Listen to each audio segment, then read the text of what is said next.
Hello and welcome back. We're going to continue to work on our PowerPoint fish project. If you take a look, we're going to work on lesson 3.04. We're going to do custom shapes and create our background for our fish or the environment. So we're going to go ahead and I'm going to close out of this for a second. We're going to open up our project by going to our File Explorer. Click on that folder at the bottom of your screen.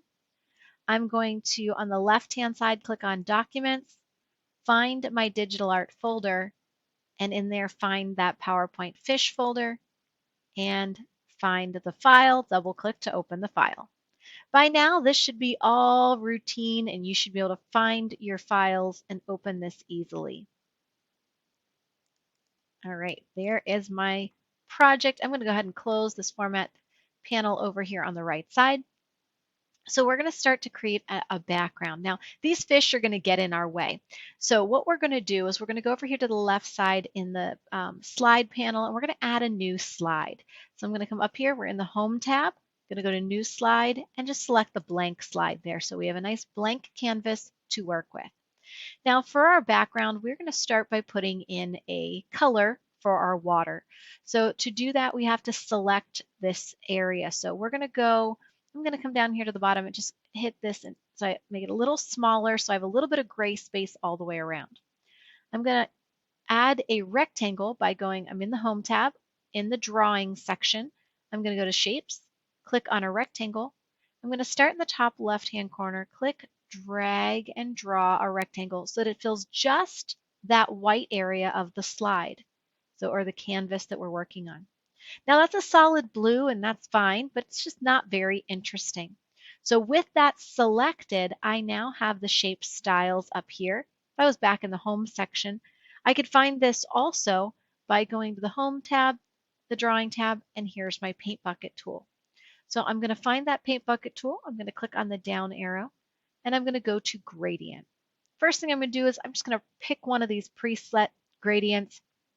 I tend to lean towards this middle one here at the bottom where I have a darker bottom and it gets lighter up here at the top. And that's fine, but still a little bit boring. I want a little more contrast in my color, a little difference from my light to my dark.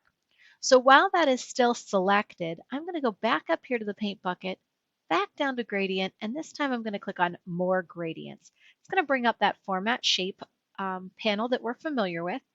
And this time we're going to scroll down and look at this gradient area. So we can adjust anything that you want to in here, but the part that I'm going to pay most attention to right now is this gradient stops. And I have a fairly dark color of blue over here on this marker. So that marker is selected, and I can move that up and around on that scale, and you can see how it changes the background. But because I want more contrast, what I'm going to do with that dark marker is I'm going to select it and I'm going to choose black. And I'm going to leave the middle blue and I'm going to choose the top marker. I'm going to select it and I'm going to choose white. Okay, and so now I have a much stronger transition in my gradient, light at the top, dark at the bottom. And I think I'm going to go with that. Now you could, clicking on that shape, do any color you wanted here. So it wouldn't have to be a light blue. You could actually put in an aqua. Or you could also go to that paint bucket tool, more colors, and select something in there and click OK. All right, so you can kind of see how we go from dark to very, very light. All right, now that looks great, except it's still a little bit boring. So what we're going to do is we're going to add some texture to this background. So we're going to go up here to our shapes. We're going to add a second rectangle that covers the entire screen or slide once again. So now I'm back to this solid blue. Underneath, I still have that gradient background, but I do have a solid blue. With that selected, I'm going to go once again to my shape fill, but this time I'm going to click on textures, and I'm going to choose any texture you want. I think this brown paper bag is a little bit unusual, so let's see what happens with this. I have that brown paper bag as my background. I can, with it selected, go to fill, texture, and more textures, and again it'll bring up that format picture panel on the right. So the first thing I can do is with that texture, I can turn off tiling. Makes it a little bit pixelated, but that's not terrible for our project, so that might work. Or I can leave it alone. And I can change the texture here if I choose to. Excuse me. But what I really want to pay attention to here is this level of transparency. So I'm going to grab this transparent level and I'm going to drag this up, increasing that number. And as I increase the number, I am making the texture more transparent. I'm going to let go of it. And there you can see that I have the texture and the gradient right there. Now that is a more interesting background. Play around with the different textures and find something that works for you for the project. But I'm pretty happy with what I have. All right, the last thing that we're going to talk about today is the custom shape tool. I want to put some sand here at the bottom of my screen. So I'm going to go to my shapes. In the line section, there is a tool that looks like a shape. It is called the freeform shape. I'm going to click on it. And I can come down here onto, actually, I'm going to zoom out just a little bit because I do like when I'm using this tool to have a lot of gray space, and I actually like to draw in that gray space. So I'm going to start over here and I'm going to draw like kind of an organic shape. So I'm clicking, holding that mouse down, and I have to make it a shape, so I have to close it off.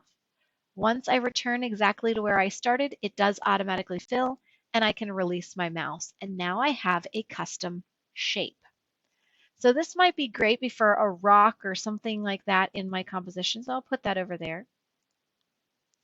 The other way you can create custom shapes, specifically for the sand, is I'm going to grab my shape tool, grab another rectangle, and I'm going to draw a small rectangle, thinner rectangle at the bottom of my composition.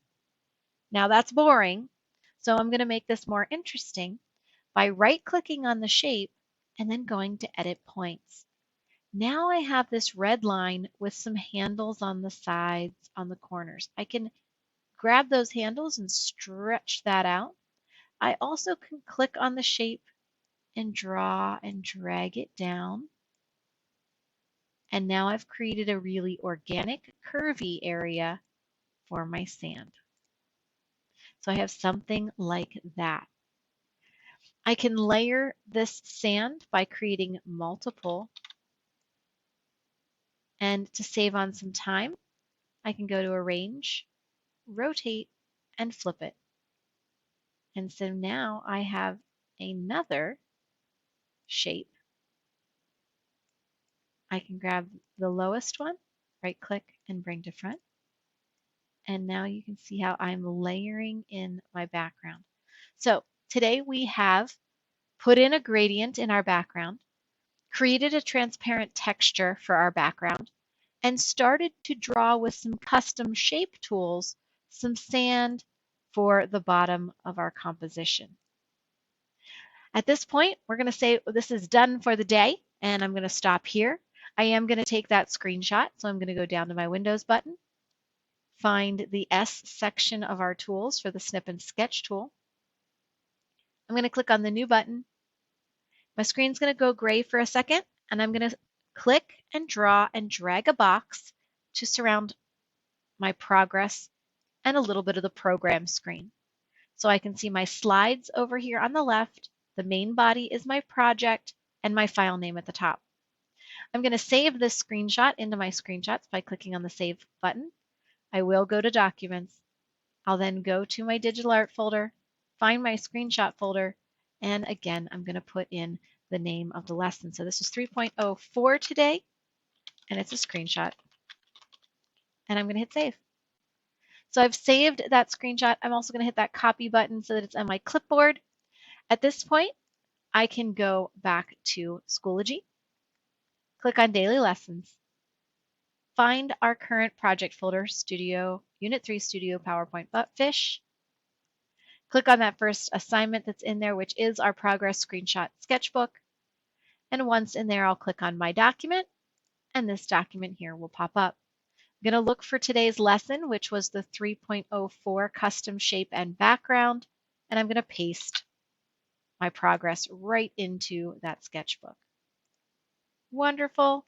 At that point, you're done for the day. So at this point, if you have any questions or concerns about the project or about the submission process for your sketchbook, please reach out and let me know. Otherwise, enjoy the process.